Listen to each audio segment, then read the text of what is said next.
This has been a very trying year. There's been absolutely no positive movement on any piece of legislation that deals with law enforcement reform. Out of at least 60 bills filed in the House, none of them made it to the floor. Instead of passing requirements to enforce video and audio equipment for officers or mental evaluations for officers or written consent forms for vehicle searches or changes in the deadly force losses, the majority party decided to pass laws out of the House that broaden the use of deadly force by changing it to objective, reasonable. Instead of requiring video and audio equipment, they passed language that states that police departments shall not be required to turn over video footage to the state. This is absolutely unacceptable. Members are often ignored by the majority when trying to offer amendments that offer amendments and on debates of bills that deal with anything that deals with law enforcement or criminal justice reform. Hopefully next year we can work with the new Speaker Richardson, to address serious issues that deal with practical law enforcement reforms. And even despite all the negatives that we've been dealing with the majority this year and their unwillingness to move on legislation, the Missouri Legislative Black Caucus has started offering free legal classes taught by lawyers and judges. These classes are currently being held in Kansas City. We just got approval in St. Louis, so we will be rolling these classes out in St. Louis. We are also proud that 3 out of the 4 judges that we endorsed made it to the bench, and hopefully they'll bring transparency and honesty to the courts. You have something you want to say too, brother? I wanted to say that we have not addressed the issues in regards to St. Louis County, Ferguson issues that the protesters wanted to see done in this legislature. And until we decide to reform our police department, nothing will change. And that's what we have to do. So we have to come together here in the legislature to decide what steps we need to take to reform our police department. We're not saying that all police are bad, but we're saying that we need to reform our police department in order to create a better environment with the citizens of this state and the police department. So those are the issues that we hope we can address next year with our new speaker. And before we open up for questions, I know Representative Smith, and he's part of the executive board too, has something he wants to say. All right, and please excuse my my tardiness. It's been kind of a crazy day, but I'll probably echo what everybody else here has said. Is from the beginning there was no plan to have any sort of Ferguson agenda.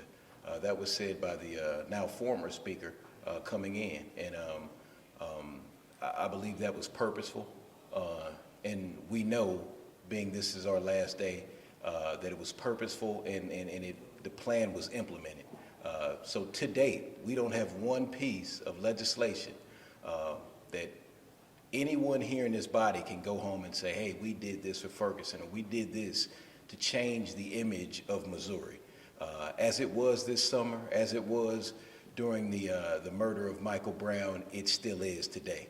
Nothing has changed. There are some Senate bills that went through that some may use Senate Bill 5 to say, hey, this is our Ferguson fix. But that piece of legislation barely even touches Ferguson at all with their traffic revenue, although it harms many other cities. We've got to be serious. There's an issue around this country of black people getting killed by law enforcement. You can't dress that down.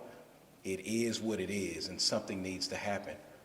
We pride ourselves on being leaders here in Missouri, and we have to do something on this front to make sure that things are going correctly. There's plenty of members standing to my left, my right, and behind me that had a lot of different legislative items that would have addressed many of these issues. Some are still waiting to be assigned to committees. It's the last day, and we've got good legislation that's still waiting to be assigned to a committee. That's an embarrassment to our state and blatantly disrespectful to the members and the citizens of this great state. We saw tactics on the floor where there were bills brought up that impacted certain areas, certain so-called minority areas, and the representatives from those areas were not allowed to speak, were not recognized. We're all sent up here by our residents. I represent about 38,000 folks. I'm high on the number of constituents I have, but on a few different issues, I was not allowed the opportunity, neither was Representative Adams with the Normandy School District, was not allowed the opportunity for us to speak the words of our constituents. That's what we were sent up here.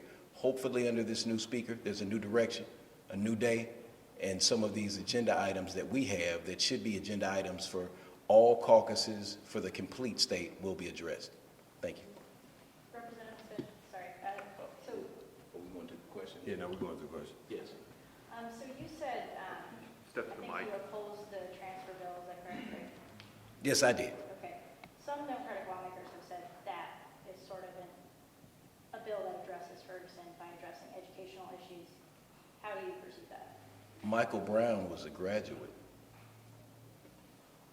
So I don't know how that bill addresses. Our caucus is split on that. We did not take a position here with the Black Caucus on that bill. Some of us here voted for it, supported the bill. They had their reasons. I was a person that did not, because it did not address the issue of transfers within the Normandy School District. It's going to keep the district. It's almost like stealing a pension check from your grandmother.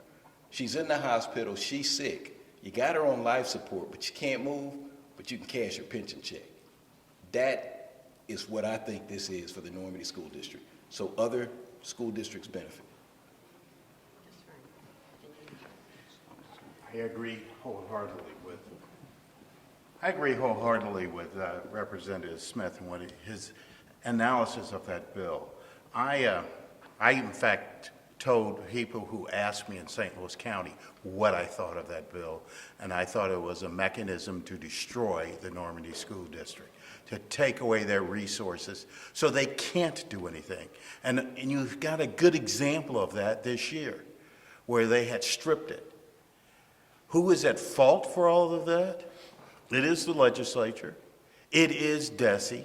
They set up the model, and then they just milked it dry.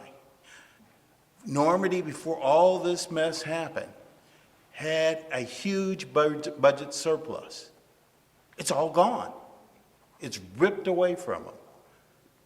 I think that it's systematic destruction of a school district. And then when it totally fails, I say, see, we tried to help and it failed.